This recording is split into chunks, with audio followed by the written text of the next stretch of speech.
പ്രിയപ്പെട്ട വിദ്യാർത്ഥികളെ, ഇന്നത്തെ ക്ലാസ്സിലായി ഇന്ന് മുതൽ നമ്മൾ ഡിസ്കസ് ചെയ്യാൻ പോകുന്നത് ബിസിനസ് സ്റ്റഡീസ് വിഷയത്തിലെ പ്രധാനപ്പെട്ട ഒരു ചാപ്റ്ററായ പാഠഭാഗമായ ഓർഗനൈസിങ്, സംഘാടനം അല്ലെങ്കിൽ സംഘടിപ്പിക്കൽ എന്ന പാഠഭാഗമാണ്. അതിൻ്റെ പാർട്ട് 1 ഒന്നാമത്തെ ഭാഗത്തിൽ ഇന്ന് നമ്മൾ ഡിസ്കസ് ചെയ്യാൻ പോകുന്നത് മീനിങ് ആൻഡ് ഡെഫിനിഷൻ ഓഫ് ഓർഗനൈസിങ്ങിൻ്റെ അർത്ഥവും നിർവചനവും, അതുപോലെ തന്നെ ഓർഗനൈസിങ് സംഘാടന പ്രക്രിയയിലെ വിവിധ ഘട്ടങ്ങൾ, സ്റ്റെപ്സ് ഇൻ ഓർഗനൈസിങ് പ്രോസസ്സ്, അതുപോലെ തന്നെ ഇമ്പോർട്ടൻസ് ഓഫ് ഓർഗനൈസിങ് സംഘാടനത്തിൻ്റെ പ്രാധാന്യം തുടങ്ങിയ കാര്യങ്ങളാണ് ഇന്ന് നമ്മൾ ഡിസ്കസ് ചെയ്യാൻ പോകുന്നത്. എല്ലാ വിദ്യാർത്ഥികൾക്കും A to Z ജാലകം യൂട്യൂബ് ചാനലിൻ്റെ പുതിയൊരു ക്ലാസ്സിലേക്കും ലക്കത്തിലേക്കും സ്വാഗതം. ഫസ്റ്റ്, ഓർഗനൈസിങ് സംഘാടനം എന്നതിന് നമ്മൾ എഴുതണം. നമ്മുടെ മനസ്സിൽ ആദ്യമായിട്ട് വരേണ്ടത്, നമുക്കറിയാം ഫങ്ഷൻസ് ഓഫ് മാനേജ്മെൻറ്റ് വിവിധ ധർമ്മങ്ങൾ നമ്മൾ പഠിച്ചു കഴിഞ്ഞു. പോസ്റ്റ്കോ, ഞാൻ മുമ്പൊരു ക്ലാസ്സിൽ അത് സൂചിപ്പിച്ചാണ്. അതിൻ്റെ short form POSDCO: planning, organising, staffing, directing, coordinating, controlling. അല്ല, പോസ്റ്റ്കോയിൽ രണ്ടാമത്തെ ഓർഗനൈസിങ്, സംഘാടനം, അതാണ് നമ്മൾ ഡിസ്കസ് ചെയ്യുന്നത്. അപ്പോൾ ഓർഗനൈസിങ് എന്ന് കണ്ടു കഴിഞ്ഞാൽ ഫസ്റ്റ് നമ്മുടെ മനസ്സിൽ വരേണ്ടതാണത്, it is the second function of management. മാനേജ്മെൻറ്റിൻ്റെ രണ്ടാമത്തെ പ്രധാനപ്പെട്ട ധർമ്മമാണ്, പ്രവർത്തനമാണ് എന്ത്? ഓർഗനൈസിങ്, സംഘാടനം, സംഘടിപ്പിക്കൽ എന്നുള്ളത്. അതായത് മാനേജ്മെൻറ്റ് ധർമ്മങ്ങളിൽ പ്ലാനിങ്ങിന് ശേഷം, ആസൂത്രണത്തിന് ശേഷമുള്ള രണ്ടാമത്തെ പ്രവർത്തനമാണെന്ത്? സംഘാടനം, ഓർഗനൈസിങ് എന്നുള്ളത്. ഇതിൻ്റെ മീനിങ് ആൻഡ് ഡെഫിനിഷൻ നോക്കാം.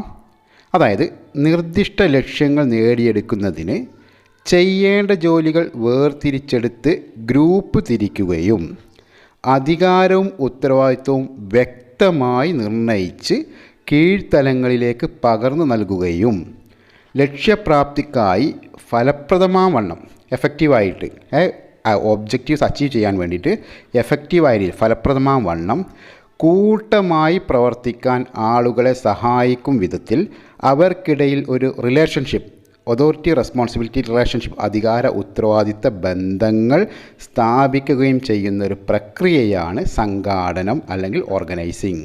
അതായത് സ്ഥാപനത്തിൻ്റെ ലക്ഷ്യം നേടാൻ വേണ്ടി, ഒബ്ജക്റ്റീവ്സ് അച്ചീവ് ചെയ്യാൻ വേണ്ടിയിട്ട് കൂട്ടമായി പ്രവർത്തിച്ച് സ്ഥാപനത്തിൻ്റെ ലക്ഷ്യം പെട്ടെന്ന് എഫക്റ്റീവായ രീതിയിൽ, എഫിഷ്യൻ്റായ രീതിയിൽ, ഫലപ്രാപ്തമായ രീതിയിൽ കൈവരിക്കുന്നതിന് വേണ്ടി അതിനു വേണ്ട ജോലികളും പ്രവർത്തികളും എന്തൊക്കെയാണെന്ന് ഐഡൻറ്റിഫൈ ചെയ്യുക, വേർതിരിച്ചറിയുക, അത് ഗ്രൂപ്പുകളാക്കി തിരിക്കുക, അത് അതിൻ്റേതായ ആളുകൾക്ക് അധികാര ഉത്തരവാദിത്ത ബന്ധങ്ങളോടുകൂടി ഏൽപ്പിച്ചു കൊടുക്കുക.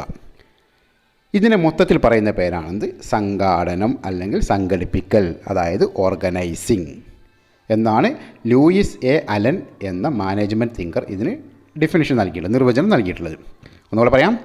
നിർദ്ദിഷ്ട ലക്ഷ്യങ്ങൾ നേടിയെടുക്കുന്നതിന്, അതായത് സ്ഥാപനത്തിൻ്റെ ലക്ഷ്യങ്ങൾ, സ്പെസിഫൈഡ് ഒബ്ജക്റ്റീവ്സ് അച്ചീവ് ചെയ്യുന്നതിന് വേണ്ടിയിട്ട് അതിന് ചെയ്യേണ്ട ജോലികൾ എന്തൊക്കെയാണെന്ന് തിരിച്ചറിയുക, അത് വേർതിരിച്ചെടുക്കുക, അത് ഗ്രൂപ്പുകളാക്കി തിരിക്കുക, അങ്ങനെ അധികാരവും ഉത്തരവാദിത്വവും വ്യക്തമായി നിർണയിച്ച് കീഴ്ത്തലങ്ങളിലേക്ക്, അതായത് ലെവലുകൾ, സ്ഥാപനത്തിലെ ലോവർ ലെവലുകളിലേക്ക് പകർന്നു നൽകുക, ഏൽപ്പിച്ചു കൊടുക്കുകയും അങ്ങനെ ലക്ഷ്യപ്രാപ്തിക്കായി എഫക്റ്റീവായ രീതിയിൽ, ഫലപ്രദമായ രീതിയിൽ കൂട്ടായി പ്രവർത്തിക്കാൻ ആളുകളെ സഹായിക്കുന്ന തരത്തിൽ അവർക്കിടയിൽ അധികാര ഉത്തരവാദിത്ത ബന്ധങ്ങൾ സ്ഥാപിക്കുകയും ചെയ്യുന്ന ഒരു പ്രോസസ്സാണ്, പ്രക്രിയയാണ്, ഒരു മാനേജ്മെൻറ്റ് പ്രക്രിയയാണ്, ഒരു മാനേജ്മെൻറ്റ് പ്രവർത്തനമാണ് സംഘാടനം, ഓർഗനൈസിങ്. ഇങ്ങനെ ഉള്ള ഈ ഓർഗനൈസിങ്, സംഘാടന പ്രക്രിയയിലെ വിവിധ സ്റ്റെപ്പുകൾ, ഘട്ടങ്ങൾ എന്തൊക്കെയാണെന്ന് അടുത്തത് നമുക്ക് പഠിക്കാനുള്ളത്. അതിൽ ഫസ്റ്റ് 1, ജോലികൾ തിരിച്ചറിയുകയും വിഭജിക്കുകയും. ലക്ഷ്യം നേടാൻ വേണ്ടി എന്തെല്ലാം ജോലികൾ എങ്ങനെ ചെയ്യണം എന്നുള്ളത് ഐഡൻറ്റിഫൈ ചെയ്യുക, അത് ഗ്രൂപ്പുകളാക്കി വിഭജിച്ച് തിരിക്കുക. Identification and division of work. Then അതിനുശേഷം ഡിപ്പാർട്ട്മെൻറ്റലൈസേഷൻ.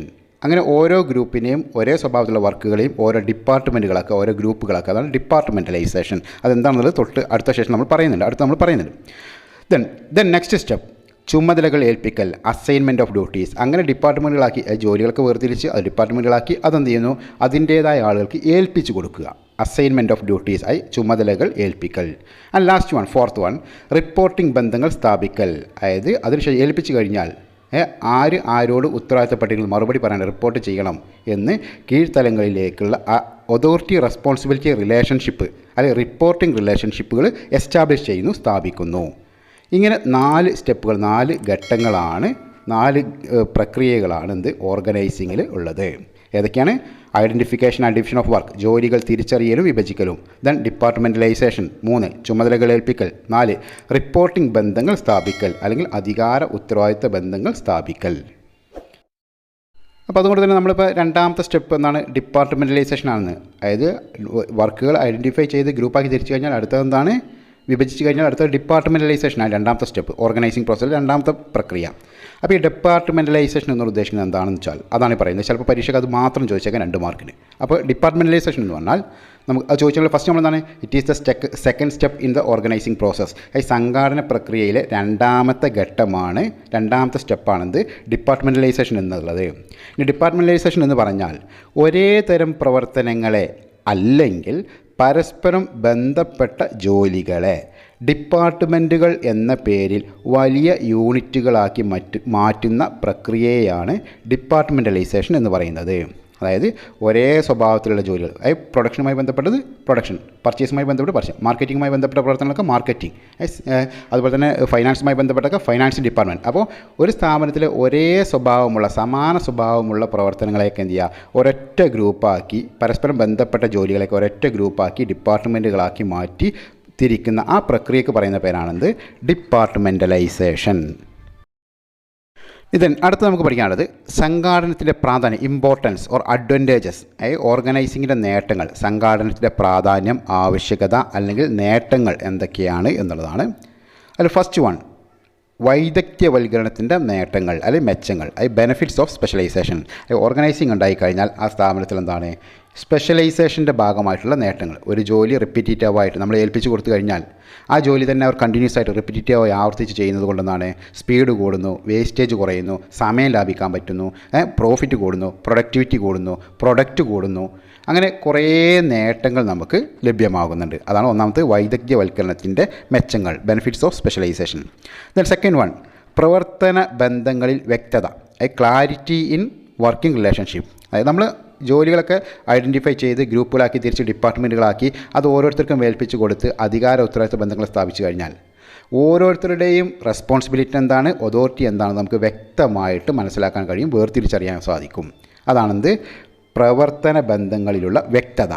ദെൻ തേർഡ് വൺ, വിഭവങ്ങളുടെ ഏറ്റവും അനുകൂലമായ അവസ്ഥയിലെ ഉപയോഗം, അതായത് maximum or optimum utilization of resources. ഇങ്ങനെ എല്ലാം സിസ്റ്റമാറ്റിക്കായിട്ട് ഗ്രൂപ്പാക്കി തിരിച്ച് ഐഡൻറ്റിഫൈ ചെയ്ത് അത് ഓരോരുത്തർക്ക് ഡിപ്പാർട്ട്മെൻറ്റുകളാക്കി ഏൽപ്പിച്ച് കൊടുത്തു കഴിഞ്ഞാൽ എന്താണ്? റിസോഴ്സുകൾ, അതായത് സ്ഥാപനത്തിൻ്റെ വിഭവങ്ങൾ, അതായത് എല്ലാം ഫിസിക്കലാവട്ടെ, പിന്നെ ഹ്യൂമൻ റിസോഴ്സ് ആവട്ടെ, ഫിസിക്കൽ റിസോഴ്സ് ആവട്ടെ, ഫൈനാൻസ് ആവട്ടെ, എല്ലാം അതിൻ്റേതായ രീതിയിൽ പരമാവധി ഉപയോഗപ്പെടുത്തി എഫിഷ്യൻ്റായ രീതിയിൽ, കാര്യക്ഷമമായ രീതിയിൽ ഉപയോഗപ്പെടുത്താൻ സാധിക്കുന്നു. ദെൻ ഫോർത്ത് വൺ, മാറ്റത്തിന് അനുരൂപമാക്കുക, അഡാപ്റ്റേഷൻ ടു ചേഞ്ച്, മാറ്റത്തിന് അനുരൂപമാക്കുക.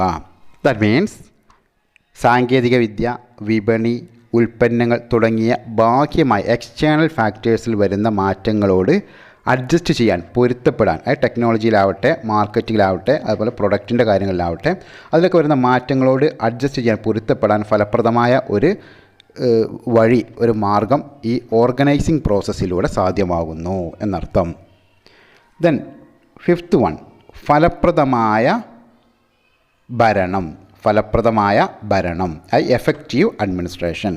ഈ പറഞ്ഞ പോലെ തന്നെ, അതായത് എന്താണ്, മുകളിൽ പറഞ്ഞ കാര്യങ്ങൾ, വൈദഗ്ധ്യവൽക്കരണത്തിന് മെച്ചമുണ്ട്, അതായത് പ്രവർത്തന അധികാര ഉത്തരവാദിത്ത ബന്ധങ്ങളിലൊക്കെ എന്താണ് വ്യക്തതയുണ്ട്, വിഭവങ്ങൾ പരമാവധി എന്താണ് ഉപയോഗിക്കാൻ സാധിക്കുന്നുണ്ട്, അതുപോലെ മാറ്റത്തിന് അനുരൂപമാണ്. ഈ കാരണങ്ങളാൽ എല്ലാം എന്താണ് ഒരു എഫക്റ്റീവ് അഡ്മിനിസ്ട്രേഷൻ, ഫലപ്രദമായ ഭരണം നിർവഹിക്കാൻ, മാനേജ്മെൻറ്റ് നിർവഹിക്കാൻ, മാനേജീരിയൽ പ്രവർത്തനങ്ങൾ നിർവഹിക്കാൻ സാധിക്കുന്നു ഒരു ഓർഗനൈസിങ്ങിലൂടെ. ദെൻ സിക്സ്ത് വൺ, ജീവനക്കാരുടെ വികസനം, ഡെവലപ്മെൻറ്റ് ഓഫ് പേഴ്സണൽ. അതായത് ഓരോരുത്തർക്കും അവരുടേതായ ഡ്യൂട്ടി, റെസ്പോൺസിബിലിറ്റി ഏൽപ്പിച്ച് കൊടുക്കുന്നതിലൂടെ അവർ അതിൽ സ്പെഷ്യലൈസ്ഡ് ആകുന്നതിലൂടെ എന്താണ് അവരുടെ എല്ലാ തരത്തിലുള്ള ഡെവലപ്മെൻറ്റ്, ഓൾറൗണ്ട് ഡെവലപ്മെൻറ്റ്, മൊത്തത്തിലുള്ള വികസനത്തിനും വളർച്ചയ്ക്കും സഹായിക്കുന്നു. ദെൻ സെവൻത് വൺ, വികാസവും വളർച്ചയും, expansion and growth of the business. അതായത് ഇങ്ങനെ മുകളിൽ പറഞ്ഞ എല്ലാ നേട്ടങ്ങളും ഉള്ളത് കൊണ്ട് തന്നെ സ്ഥാപനത്തിൻ്റെ എല്ലാ രീതിയിലുള്ള വളർച്ചയ്ക്കും പുരോഗതിക്കും വികസനത്തിനും സഹായിക്കുന്നു. ദെൻ എട്ടാമത്തെ പോയിൻറ്റ്, ലക്ഷ്യം നേടിയെടുക്കാൻ സഹായിക്കുന്നു, അച്ചീവ് ഗോൾസ്. ഇതിലൂടെയെല്ലാം സ്ഥാപനത്തിൻ്റെ ലക്ഷ്യം നല്ലൊരു ഓർഗനൈസിങ് സംഘാടനമുണ്ട് എങ്കിൽ സ്ഥാപനത്തിൻ്റെ ലക്ഷ്യം സിമ്പിളായി, ഈസിയായി, എഫിഷ്യൻ്റായി, എഫക്റ്റീവായി നേടിയെടുക്കാൻ സഹായിക്കുന്നു. ആൻഡ് ലാസ്റ്റ് വൺ, ഏകോപനത്തിനും നിയന്ത്രണത്തിനും സഹായിക്കുന്നു. ബെറ്റർ കോർഡിനേഷൻ ആൻഡ് കൺട്രോൾ, അതായത് നല്ലൊരു ഓർഗനൈസിങ്, അതിൻ്റേതായ രീതിയിൽ ജോലികളൊക്കെ തിരിച്ചറിഞ്ഞ് അതിൻ്റേതായ ആളുകൾക്ക് ഏൽപ്പിച്ചു കൊടുത്തു കഴിഞ്ഞാൽ സ്ഥാപനത്തിലെ നിയന്ത്രണവും ഏകോപനവും കൺട്രോളിങ്ങും കോർഡിനേഷനും സൂപ്പർവിഷനൊക്കെ എന്താണ് എളുപ്പമായി തീരുന്നു എന്നർത്ഥം. ഓക്കെ, ഇനി നമുക്ക് ഓർഗനൈസിങ് സംഘാടനം എന്നതുമായി ബന്ധപ്പെട്ട ഒരു വളരെ പ്രധാനപ്പെട്ട പോയിൻ്റാണെന്ത്, ഒരു പ്രധാനപ്പെട്ട കൺസെപ്റ്റാണെന്ത്, സ്പാൻ ഓഫ് മാനേജ്മെൻറ്റ്, അതായത് മാനേജ്മെൻറ്റിൻ്റെ വ്യാപ്തിയായി നിയന്ത്രണ വ്യാപ്തി എന്നുള്ളത്. അപ്പോൾ ആ ടോപ്പിക്കുമായി ആ പോയിൻറ്റുമായി നമുക്കത് അടുത്ത ലക്കത്തിൽ വീണ്ടും കാണാം. All the best. Thank you.